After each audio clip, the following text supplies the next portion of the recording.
Good morning. Thank you very much, Elena, for putting on the event. It's wonderful. It's a wonderful opportunity for folks to get together and have a conversation.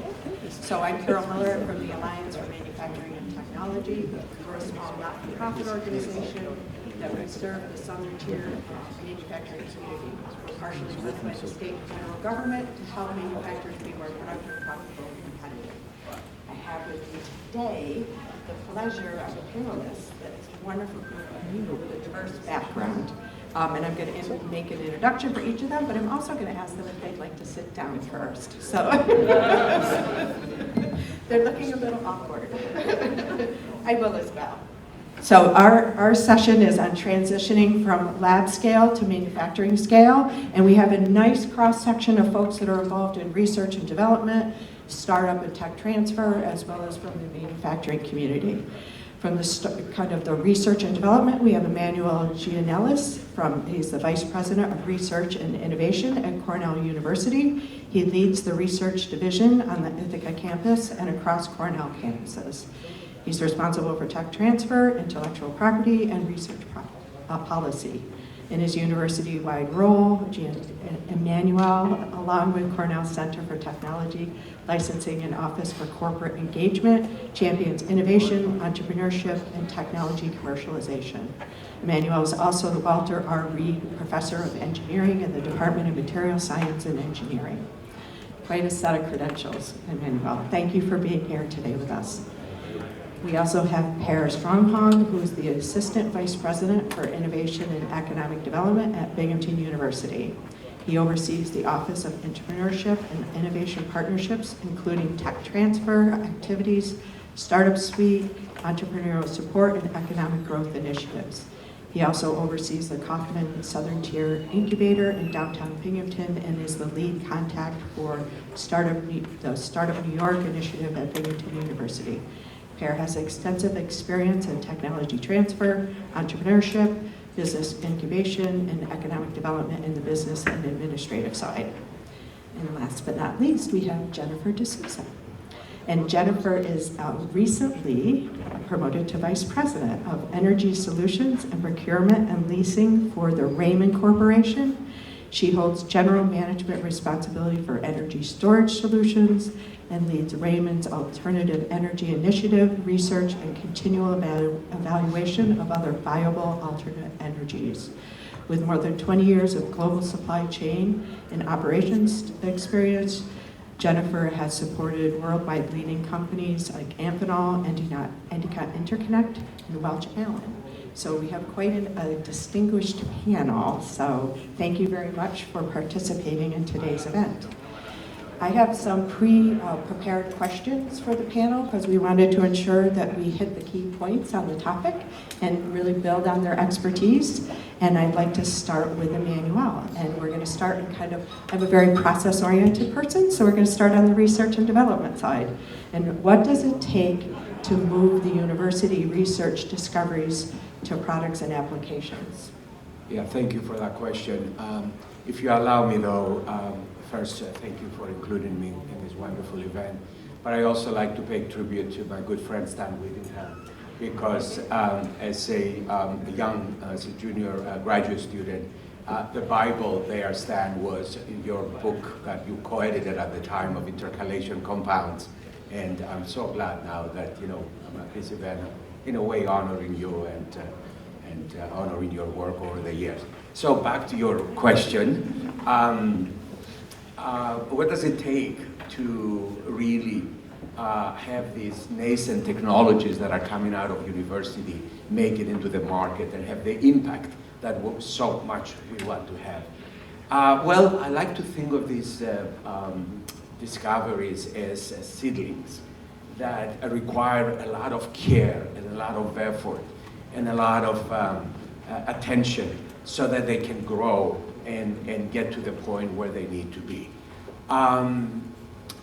University discoveries and the way we go about them, they start very differently from the way a company does it, by doing first the market search and understanding where it goes and the IP position and all that. And so when you start with university technologies, they're typically very early. There's not really a commercialization path. And issues related to business and supply chains and all that have not been thought of up front, as is typically the case. So I think what needs to happen there, and that's something that we certainly are trying to do at Cornell University, but I know our colleagues here and elsewhere are trying as well, is really create an ecosystem that is going to be able to support these activities. And so what does it take? Well, it takes being able to provide funding for this translational work, where the funding agencies typically stop providing that type of work and where VC funding is not available. So you need to create incubators that are able to take on these technologies and see them through. And you need to create partnerships. And I see already here people that are representing that between government agencies, between the private sector, between industry, between the entrepreneurial community, and really nurture these very early technologies so they can go to the next level. There's a lot that I can go on and on and on, but I'm sensitive that we all have a certain set of questions to answer. So why not I stop right there and turn it back to you. Great, Emmanuel, thank you very much. And moving into the transfer and startup view, Per, what is needed for companies to scale, from the lab to the manufacturing, and what are some of the issues around that and the technologies, and taking that transition is a difficult one. If you could speak to that, that'd be great. Yeah, just to reiterate what Emmanuel just said, I mean, our faculty and research are amazing, finding completely new ways of doing things. Right? That's what they're doing at the research institution. They don't think about the market and are you necessarily solving a problem. It's just about, what can you do that never ever been done before, and that can really break the, something that can, if it is successful, can transform the community. So, the faculty, they have these inventions, they come to us and say, well, we can make these really cool things. And we ask them sometimes, okay, what can this be used for? And they said, well, I don't know. I did this, I discovered it, it's really cool, and you should find out what this is going to be used for. So something you probably heard us talk about is I-Core and customer discovery, and sending the faculty out in the real world, as we say, go out to the building and actually talk to people like Chaitanya and Shalish and others and find out, are you actually solving someone's problem with what you're making? And if they are, then when they're making these inventions, not only is it that they're doing something I've never done before, but they love to use equipment and tools and methods that's also never been used before, right? They've never been used for manufacturing ever. So in the case of batteries, for example, and I'm a molecular biologist, Stan can correct me when I say all the silly things here, but you have chemistry going on, and chemistry, you want that to happen quickly maybe, and to do that, you would very often like to have a huge surface area so that you can have the reaction happening at a large scale very quickly, which means that you can charge your battery quickly and discharge it quickly, for example. Doing that, how do you create that huge surface area? Well, you can make microstructures, you can make nanotubes and nanoparticles and lots of cool stuff, and they do that, right? And you see these publications and you see news articles saying that we made a battery that's 10 times better or 5 times better than what's on the market today. So you expect that, okay, next year my car is going to drive 5 times as far because that battery is going to come next year. And that never happens because it turns out it can never be manufactured, right? So you don't have the equipment, you don't have the methods to do it, you don't have the machinery to do it, you have to develop that too.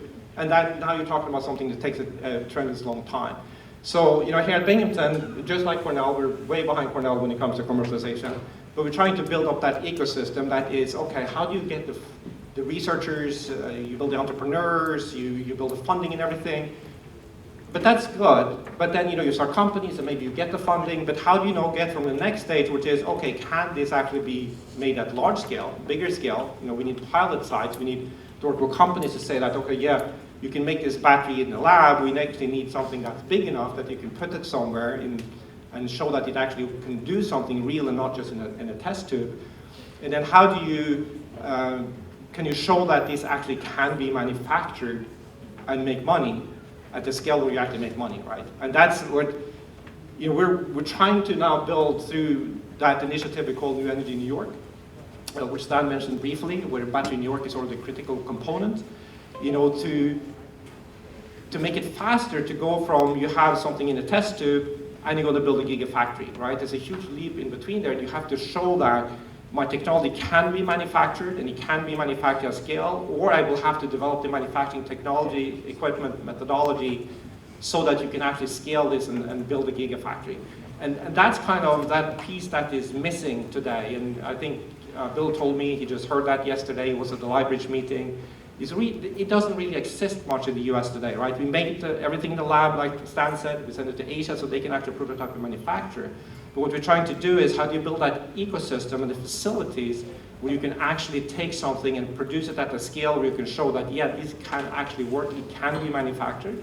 And if you can do that, then you can go ahead and say, okay, we're going to build a gigafactory. Great, Per, and I'm going to move over to Jennifer because having been in this position and taking technology into production, it's quite a big lift. So from your vantage point, how do you see the issues with scaling from the lab into manufacturing in regards to technology, equipment, workforce, and how are you addressing that at Raymond? Sure, thank you, Carol. First, I think it's important to level set what Raymond Corporation does. Everyone in the room may not know. So Raymond is a subsidiary of Toyota Industries. There's the car side of Toyota, then there's the industrial side. The industrial side is actually larger than the car side, believe it or not. And inside of industrial, the forklift component is the largest segment there. We manufacture about $12 billion worth of forklifts a year around the world. So on the US side, Raymond Corporation specifically, we've always been an electric lift truck manufacturer. And we do that in Green, New York. So traditionally, lift trucks have been shipped with lead acid batteries inside because that's all there was to power the technology. But now with lithium advancements, there's more efficiencies to be gained. So we're spending a lot of time in this space. So I think it's important too, though, for people newer to this conversation to just separate the technologies because a lot of things are being said today. So battery storage has two different components. There's the grid side, stationary storage. Then there's the motive power side, like in a vehicle, right? At Raymond, we study both, but primarily at the moment it's in motive power inside of our vehicles. So this journey to decarbonization that everyone is talking about, and I'm so thrilled everyone's finally been talking about it because I've been talking about it for a really, really long time, is vast, and it's going to take many, many different pieces to come together to support the supply chain to make this happen, both on the stationary and the motive side.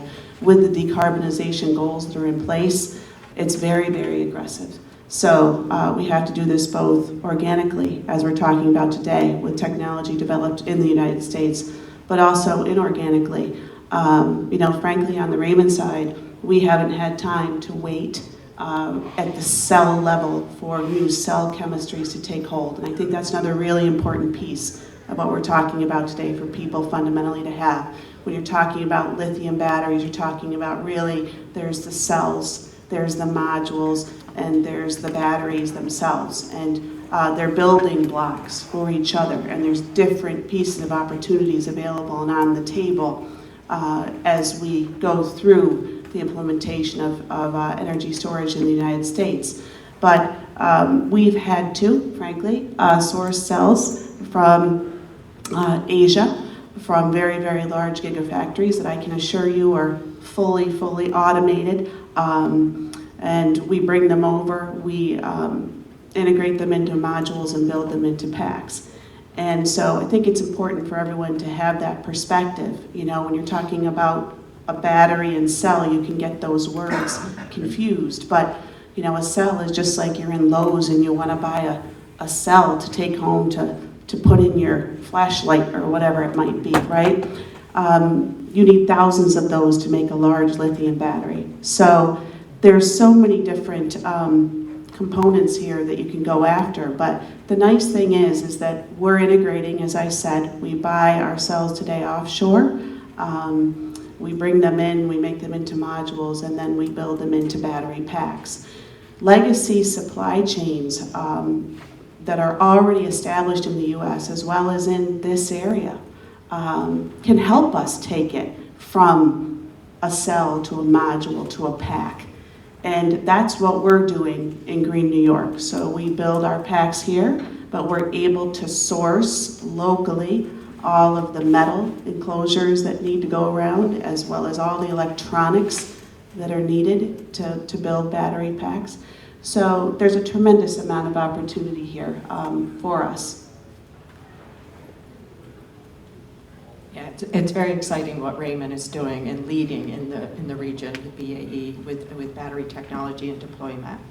So one of the questions we talked about as a group, because I think it applies in all areas, is how can we deploy batteries, be accelerated? How can the deployment be accelerated? I think at the research level there's an opportunity, at the tech transfer level there's an opportunity, and the manufacturing scale there's an opportunity. So, and we can talk about this generically as well as for batteries, right? Because it's any technology has a similar practice that needs to be followed. So Emmanuel, would you like to talk about what the opportunities are at the university level for the accelerating the deployment? Yeah, certainly. I think the way we are right now currently doing research is not conducive to really accelerate. The pace is not exactly what needs to be in order to really make this huge progress that is necessary, to take these big steps that are necessary to get to the other side. And so I think when you look at this question generically,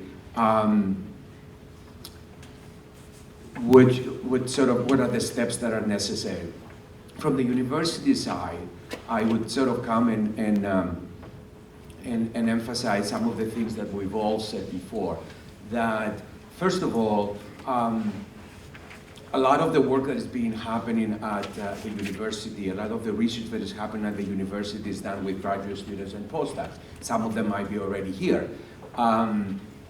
Typically, that type of training that we provide today is very similar to the training that I received eons ago, and there is value in that, but it's not along the lines that we are discussing. It's not sort of the kind of training that is necessary to really bring about these big changes. So for me, and you know, another good friend is here, and the dean of the business school, and we are working together. So how do you take the people from the technology side, that's an area that I know better, and bring them together with the folks from the business side, and perhaps students from the law school, to make these teams that are beyond one discipline? And when they start thinking about a particular problem, they don't necessarily think only about the technology, but they think about all the other things that need to come together. I hate to say this and admit it, but I've been told multiple times that when a VC firm is evaluating an opportunity, they're typically looking at the management team first, and then they look at the technology. And it's hurtful for me when they tell me that the A team can really be successful with a B technology, but not the other way around. But we need to appreciate that, and we need to understand it. And so if we really want to really do something different, we need to embrace that idea. And so then the idea is, how do we provide the funding? I talk about this translation of funding that, you know, all of us are making some effort to provide because there are gaps, sort of the traditional value of debt.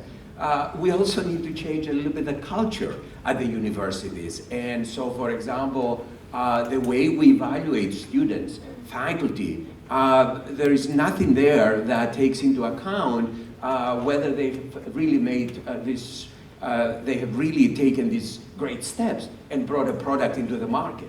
If anything, and going back some years ago, that was a negative thing. you were considered not a very strong academic if you were sort of really messing around with the other things, you know, because they were too messy and therefore too simple, and they were not these pure academic things. Now, I'm pushing a little bit my academic colleagues here because I just want this conversation, so I'm exaggerating, obviously. But the truth of the matter is the culture needs to change, the award system needs to change, and people need to know that if they are going to be embracing these ideas, they would actually be evaluated appropriately, and they would not be sort of considered as adds-on, but they are going to be. So for example, have we considered making a chapter of a PhD thesis something that will consider the commercialization of a certain technology? Unheard of somewhat before, but probably a very good experience for the student and a very good thing for what we're talking. I can go on and on and on, and you can tell I'm passionate about it, but I know there are others who can add to what I just said, so thank you. Yeah, I appreciate that very much. I love the passion, and I think it's important that we have that as a variable right now for this opportunity that we have for our region.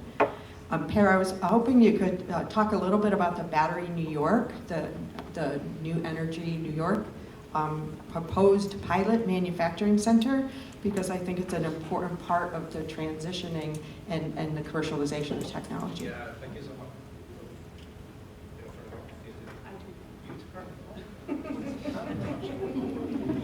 She did that on purpose, I know. So before I do that, I just want to embrace what Emmanuel said, because, you know, do you have to be a Chalet Chabrette in order to start a company and end up with a gigafactory? Today, I think you almost have to. But, you know, our goal is that you don't have to.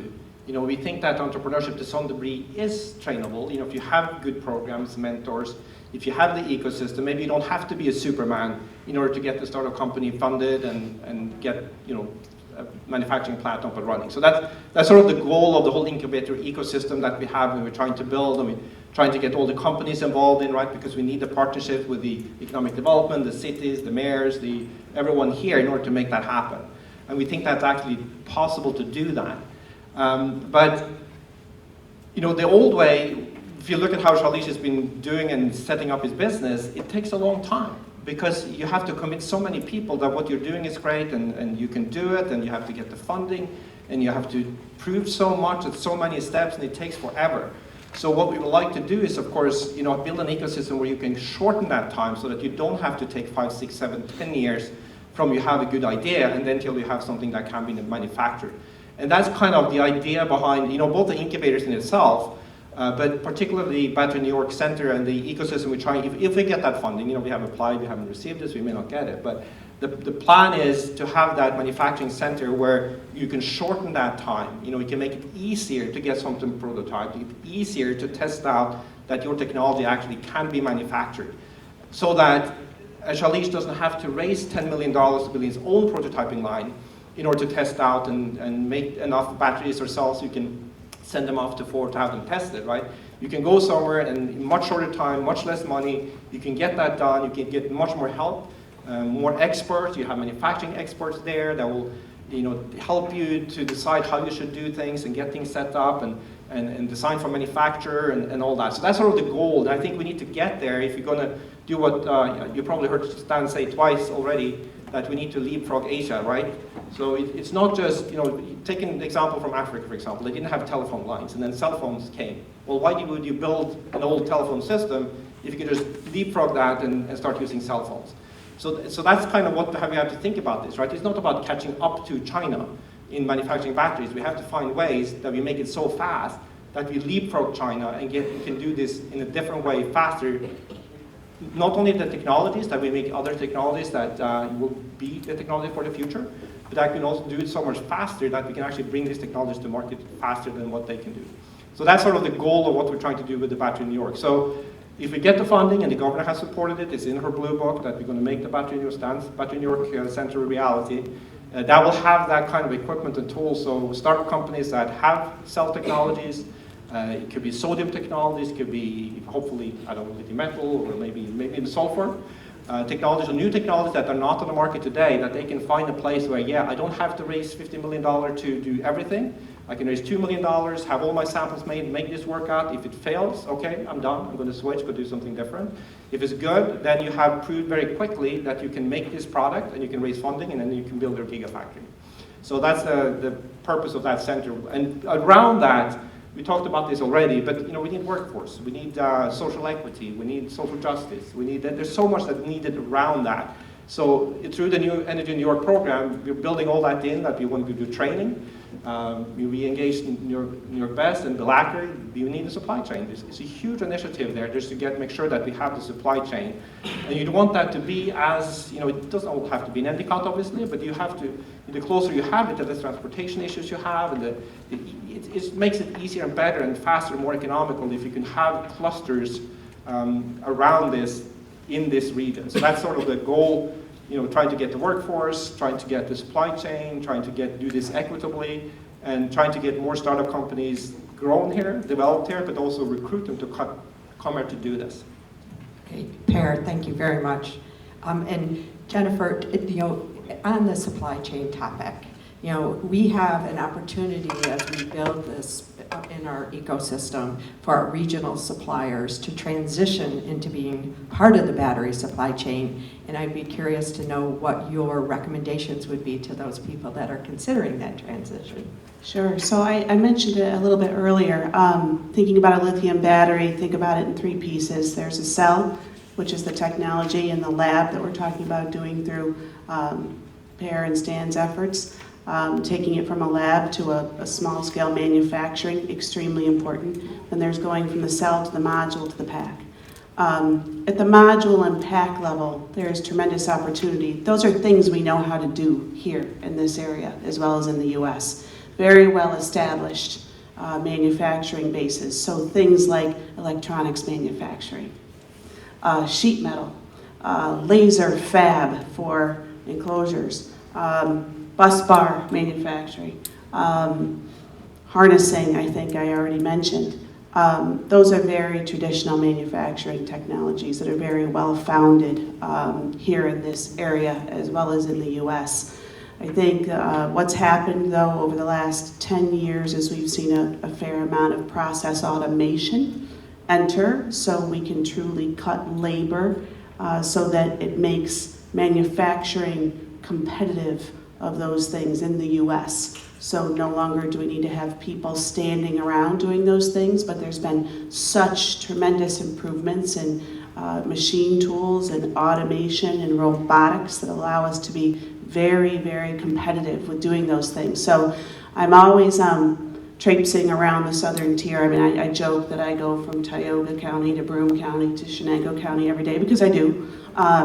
And I've worked in this area. I've been very, very fortunate to work here for over 20 years and be able to talk to all of our local manufacturers. And I've been talking about this energy storage that's coming their way and getting ready and how do they do that and how do they repurpose themselves to do that. And I think they're finally starting to understand what that means. And I've talked about make sure you're ready, make sure that you have your automation plans in process and your robotics plans in process so you can be competitive and you can catch this when it comes. We're doing it at Raymond. BAE is doing it as well, meaning we're building lithium-ion battery packs here because, to Per's point, it's much more economical to integrate battery packs very close to their final product. So for Raymond, it's lift trucks. For BAE, it's at least buses, if not something else. I'm looking around for someone to correct me. But traipsing all of those materials around the US is very expensive. It's not an interesting proposition. And I can tell you that when you're building a battery pack for a bus or for a forklift, you're talking thousands of pounds of product. So that's why you want to be close to where you're going to do the final integration of that battery. So I've seen a lot happen, a lot of goodness happen here in this region of manufacturers coming on board to support this. We are buying locally. They see the opportunity, and I think they're starting to scale to be able to support it. And I'll just mention quickly too, because I think it's important. I say to my team all the time, we live in the lithium world and we've lived in it for many years at Raymond, but this is a new conversation for a lot of people, so they don't necessarily know what we're talking about. And you hear the word battery, and I think your mind immediately goes to what you understand a battery to be, what you go buy at the store, right? And that's not really what we're talking about here with lithium. When we're talking about stationary storage, or we're talking about motive power, we're talking about huge battery systems. And they're electromechanical systems. They're not a traditional battery type of thought. So electronics is heavy in there.